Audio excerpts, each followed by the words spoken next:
Hello, everybody. This is Brian Baugh, creator of the comic book series Wolf and Batsy. Back with you for another, I don't even know what you'd call this, a review video, just a hangout, a visit, I don't know.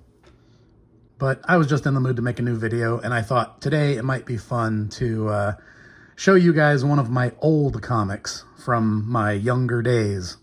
Quite a few years before Wolf and Batsy. This is a comic that I did when I was a junior in art school at Columbus College of Art and Design. It never had a cover illustration. It literally just started like this on page 1. It's just a short 15-page comic that I called a blood and guts epic. Believe it or not, it was actually done as a school assignment. In my junior year of art school, I had a class, I forget what the name of the class was. Decorative illustration? No, that's not right. Anyway, it was one of my illustration classes. And when we got back from Christmas and started the second semester, the instructors said that we had a long-term assignment that we could start anytime, but it had to be finished by the end of the school year. And basically, we had to do a project, anything we wanted, but it had to involve a series of illustrations that told a story. So obviously some people did, like children's books or storybooks or, things like that. I think one person took a song that he liked and did a series of illustrations that told the story in the song. These were the kind of projects that were happening. And I did this, a blood and guts epic. I just figured it's a series of illustrations that tell a story, right? And it's an excuse to pour actual college credit hours into making a comic that I wanted to make anyway. So that was the background. Other details that might be relevant to explaining where this story comes from. Shortly before starting to work on this comic, I had just broken up with a girlfriend that I'd been involved with for 2 years. And it was kind of a crummy breakup. And, 1993, I would have been 21. So I was, filled with the usual immature mix of emotions that you go through when you're in college and you're only 21 years old and you just broke up with the girl you were with for 2 years. A feeling of frustration, anger, which for me always comes out in the form of bloody, violent, gory drawings. And at the same time, a sort of giddy relief, a feeling of freedom, like, oh, wow, the world is brand new. All of a sudden, I'm free to do whatever I want now because I'm not attached to this other person. So I think you'll see all of that. the violent rage combined with the sort of ripping it up, having a great time. Let's have fun, playtime, kind of silliness, all of those emotions and all that youthful energy and exuberance just sort of poured out of me into this comic. So that's kind of where it was coming from. So yeah, this guy was my self-insert. The lonely, gloomy hero, moping around, sitting on the steps of an old abandoned Gothic church at the end of the world. The story is very simple. It's just a 15-page action scene, really, but I kind of had vague ideas that if I liked this short story, I would continue it and do kind of a George Romero post-apocalyptic zombies taking over the world kind of story. It was just sort of like, I got all this emotional turmoil I need to get out of my system, and I want to have fun and cheer myself up and do something cool, and I just want to make a 15-page action comic of battling zombies. The church that you see in this comic was based on a real place. The Broad Street United Methodist Church at 501 East Broad Street in Columbus, Ohio. It was located sort of catacornered off to the side across the street from the art school. And I would always see it when I was coming and going from class, and I just always thought it was one of the most beautiful buildings. This is not my photo. I found this online recently, but in 1993, in preparation for making this comic, I basically just took a bunch of photos. In fact, I took one standing almost exactly where this photographer is because Check out panel 1. It's almost the exact same angle. And then I went in close to get this door with the front steps right on the corner there. In the photo, it would have been right here. So I just went around the building and took a bunch of photos of the place and used those as references for my drawings. So anyway, back to our comic. Obviously, we're starting with a wide shot of the church. This title logo I added recently with Photoshop. In 1993, before Photoshop existed, when I would actually try to hand letter my comics, oh my goodness, my lettering was deplorable. I was terrible at it. I have always just been too darn sloppy to do nice, neat, and tidy comic book lettering by hand. So as we go through this comic, you'll notice there's no dialogue, no word balloons. And to sort of get out of that, I explained it away as, well, this is supposed to be a silent comic. Yeah, right. That was my excuse. But now, thanks to Photoshop, I can do things like this. So I was able to put the title in there. So here's our hero sitting out in front of the church with his shotgun lying on the pavement in front of him. And he's all mopey. And notice his face is covered with smudges of blood or dirt or grime or whatever. But all of a sudden he jumps up because he sees a manhole cover in the middle of the street opening up, and this girl comes out, and we see his reaction. Notice all these like weird scribbly lines on the street and all this smudgy stuff on his face. Man, I was having so much fun with my inks back then. I would literally just like smudge the ink on my fingers and just do fingerprints on things like that. And then, of course, I loved to do the splatter technique where you splat some ink on the page and then use a straw to blow it around and get all these crazy lines. But anyway, yeah, we got this chick coming up out of the manhole cover. And at the real location, there is a manhole cover somewhere around here. It's off the edge of this photo, but it's out here in the middle of the street. So if you ever go to Columbus, Ohio and visit the Broad Street United Methodist Church at 501 East Broad Street, you can go to this real location and sit on the steps and look out across the street at the manhole cover where the girl came out and stand on the spot where this titanic battle actually took place. Page 3, our hero is running over to check on her, and she's coming up out of the manhole, and there's these hands reaching to grab her. And of course, naturally, her clothes are all torn up in aesthetically pleasing fashion for a lovely damsel in distress. I remember when I turned this comic in at the end of the semester, we had to do a presentation in front of the class, and one of the girls in class said, "It's so funny how her clothes are all torn up, but you never quite see her boobies." And I said, well, you know, that's comic book physics, which made everybody laugh, so got away with that one. But anyway, if you look back here, you can see the very lazy silhouette of the church through the fog, you know. Of course, this was just me not wanting to actually draw it and just kind of putting it in there as a suggestion of a church. Because I was having fun, and all I cared about was this hero and this chick and whatever is coming up out of this manhole to get her. So he's pulling her away, and he's like, "Come on, get out of there. Get behind me, get behind me." And she's like, "Oh my goodness." And then he's got his shotgun. On page 4, we see what was grabbing for the girl. And it's these horrible, hideous, disgusting, dripping zombies rising up out of the manhole behind her. But our hero is ready. And she's cowering behind him all scared. Shotgun is ready. Look at these guys. I like this one missing his jawbone. Boy, I was having fun with all this shadowy, drippy stuff on these zombies. Page 5. The zombies reach out.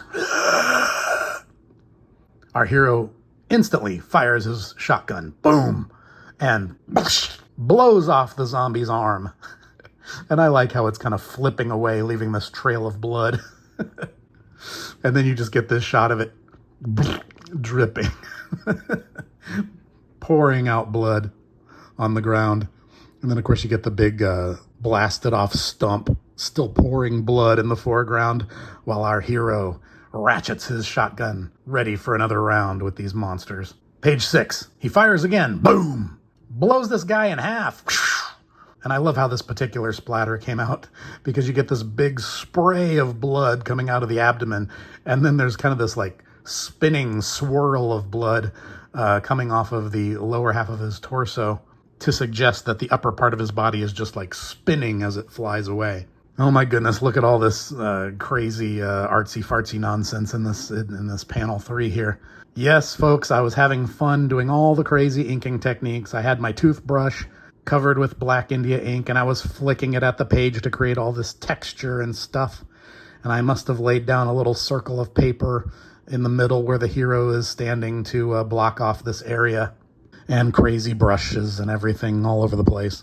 It's a lot of over-inking, but it's kind of consistent with that late 80s caliber press style that I absolutely loved at this time. Vincent Locke with his Dead World comics, James O'Barr doing the original Crow comics, Kyle Davis with Baker Street. I loved all those late 80s caliber press comics.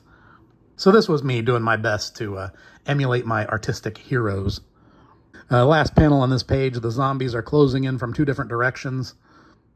I always like to draw zombies with these kind of weird plaid flannel shirts. I don't know why. I think there were a lot of zombies in movies that I saw as a kid, like those George Romero type zombie movies, you know, Dawn of the Dead, Day of the Dead especially. The Evil Dead by Sam Raimi. Any of those movies where the zombies kind of dressed like normal people, but then they had these great makeup faces that just looked hideous and cool and scary. Here's the guy missing his jaw going, and our hero's like, get behind me, get behind me. But it's too late. On page 7, the zombie with the cool hair grabs the chick, and the zombie missing his jaw reaches out and grabs the hero's shotgun. We get this nice close-up as they sort of look each other right dead in the face. And then he kicks him away and thrusts that shotgun right into his mouth and fires, and bloom! You get all this beautiful blood spraying out of the back of the head. Giant exit wound. And again, there you go. That's just, 21-year-old me having way too much fun with my brushes and my toothbrushes and spraying that black ink blood all over the place. Then we get this close-up shot of this chick being grabbed from behind by this zombie. And of course, again, this is art school days. I hadn't quite nailed my human anatomy yet, and this girl's face is looking awful rubbery. But her cleavage came out nice.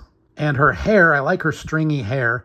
There was a lot of inspiration going on there from the artist Stephen Gamble, who did the illustrations for the Scary Stories to Tell in the Dark books. I always loved the way in his drawings he would have these weird straggly lines coming off of everything, even when it didn't make sense.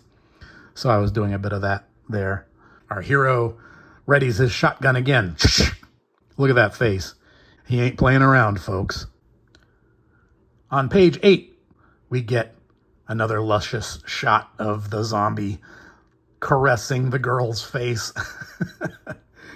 And then the barrel of the shotgun comes in and goes right up into his nose cavity.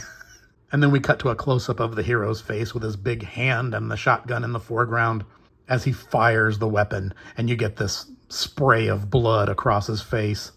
You can see me doing some of that smudge work here that I was talking about, with just taking my thumbprint basically and with black ink all over it and just mushing it on the guy's face to create these textures. Also a bit of white spray in here. I was probably using either white acrylic paint or maybe just whiteout. Bottom panel, we have our zombie with just his neck vertebrae and his head is gone, but there's this smoke coming off. I kind of like his hands there. They're still a little bit anatomically wonky and rubbery, but they're kind of fun looking, creepy. On page 9, he's back to business, reloading his shotgun. And you'll notice these panels have a lot of white space around them. I suppose I was thinking, if I ever do get around to lettering this thing, that's where the dialogue will go. But she's sort of posed, so you get the idea. She's basically saying, "You saved my life." But, he's too stoic and cool to pay attention, so she sort of moves the shotgun out of the way and goes right up to him, drops it on the ground. Big mistake in a horror story. We get this panel where you see her embracing him, and he's all in silhouette, but you just see his eye looking past her at the big shotgun in the foreground. but he's a sucker for the girls, so she's kissing him because she's just so thankful that he rescued her, of course. Naturally, that's what girls do, right? But then we cut to this over-the-shoulder shot as she pulls back, and her face has transformed. Here you can obviously see the Evil Dead movie influence coming in. And maybe a little bit of autobiography lurking under the surface here, too. Having just broken up with a girlfriend, the idea of a cute chick who kisses you and then turns into a demon-possessed zombie made perfect sense to me. And then we get a reverse shot as she sort of sticks her tongue out at him like, hey! But he kicks her away. And you'll notice all these little weird flecks of black ink all around the characters. That's not dirt on an old comic book page or anything. That was me flicking black ink with a toothbrush at the page. That was like a technique that I kept seeing in a lot of those black and white indie comics at the time. So I was just trying to do some of that stuff. You know, to me, it gave me a feeling of like, I don't know, energy in the air or something. Especially if you're too lazy to draw backgrounds. Anyway, we see the chick recovering, but then we cut back to the hero and he opens his trench coat and reveals that he has an axe. And again, there's all this white space above his head in case I ever did decide to letter this comic, which I'll never get around to. But he's obviously saying, come on. Cut back to the demon. And then he pulls the axe out as the demon reaches for him, and he's like, come on! And then we cut to page 11. Come on! And he brings the axe down and schlock across her arm. And boy, I was having fun doing some splatter effects on this panel. Now, I always imagine this part happening in kind of slow motion as he swings the axe around and the demon chick's severed hand kind of goes flying through the air. And then he brings the axe back up around and it's just, you know, trailing blood and gore. So she punches him with her stump and he recovers. He got a nice nasty nosebleed too. And then you see the lower half of this page, these two panels here with just the isolated characters in front of a white background. This is also right after the very first Sin City graphic novel by Frank Miller came out. And of course, all of us art school kids were just blown away by his artwork in the first Sin City book. So yeah, okay, this is me at that point in comics history, super impressed with Sin City and sort of vibing some of that energy in my own little amateur comics with big silhouettes and isolated figures and action poses against white backgrounds. In this case, our hero is swinging his axe right into the midsection of this demon-possessed zombie chick. And you'll notice when he cuts her, her body sort of folds backwards, bends in half on itself. And there's a giant blood splatter, naturally. And now that the hero's got her on the ropes, we cut to the glorious page 13, where he just goes nuts, chopping her and chopping her and chopping her with that axe. And we got intestines flying through the air. We got blood splatter all over the place. I'm doing my best damn amateur art school student over-rendered inking lighting on her face, trying to make it dramatic. Best I could at that age anyway. We got her shoving her bloody arm stump right in your face in the foreground. And then, of course, you know, just my specialty back then was the ink splatters with the straw blowing the streams of ink through the air. Can you tell I was having fun, folks? Page 14. A chopped off arm flies through the air. Cut to, again, Sin City inspired silhouettes of our hero reeling back with his axe. And then he chops her in the back again. But I have to say, I still like this detail. The axe gets stuck in her back, so he has to put his foot up on her and sort of hold her in place and rock the axe back and forth like, you know, if you were chopping firewood and the axe got stuck in a log. So then it finally comes loose, pulls it out, and then we get this pathetic shot of the demon-possessed zombie chick's defeated face looking up at him, dripping blood. And then one more shot of his determined eyes, a silhouette of the bloody axe up in the air, and then a black panel, which, of course, signifies death. And then maybe one of the best blood splatter effects I ever did in my entire inking life. Her head flies through the air, trailing all of this swirly Stephen Gamble-inspired strands of straggly hair, and then you get this streaky ropes of blood flying off of the stump of the severed head. And of course, I'm using my straw technique here to blow the streams in all directions. And somehow, this one panel, I'm still proud of this one to this day. I think that's one of the best blood splatters I ever did in terms of creating a feeling of movement with blood. It makes me want to draw a new comic now, all these years later, that is just as violent and gory, and see if I can pull off some of those techniques again. All right, I'm done bragging. The story ends with page 15. Just this glorious, epic downshot of our hero holding his axe, which is slimed black with the blood of his enemy, up in the air, and he's like, yeah! This is victory. And of course, he's surrounded by all these body parts and sitting in the middle of this gigantic puddle of gore, created once again through crazy brushwork and lots of splatter technique. And boy, oh boy, let me tell you, 21-year-old Brian was having a ball making this comic. And that's the end. I never did anything else with this character. Well, that's not true. If you read my Wolf and Batsy comics, you probably recognize this character as sort of a weird prototype for Kevin Orlock, the main character of Wolf and Batsy.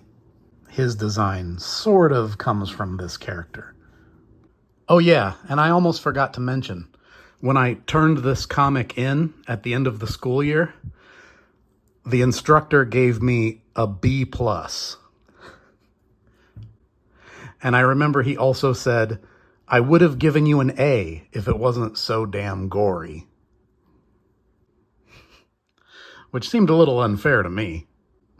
I can't help thinking of that famous quote by the movie director Brian De Palma. I think he was the guy. He said, violence is the one thing that the critics will penalize you for because you did it right.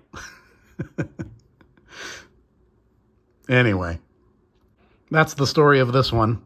I never did anything else with this comic.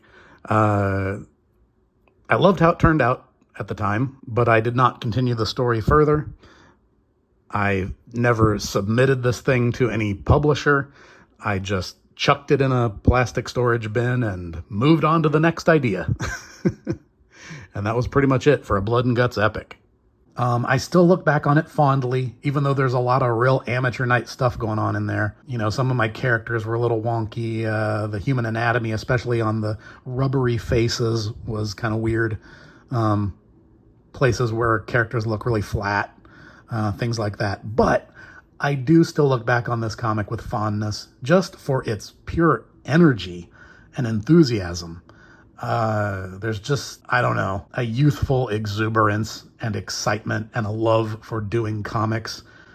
Totally naive at the time, knowing nothing about the hardships and the practical realities and a lot of the disappointments.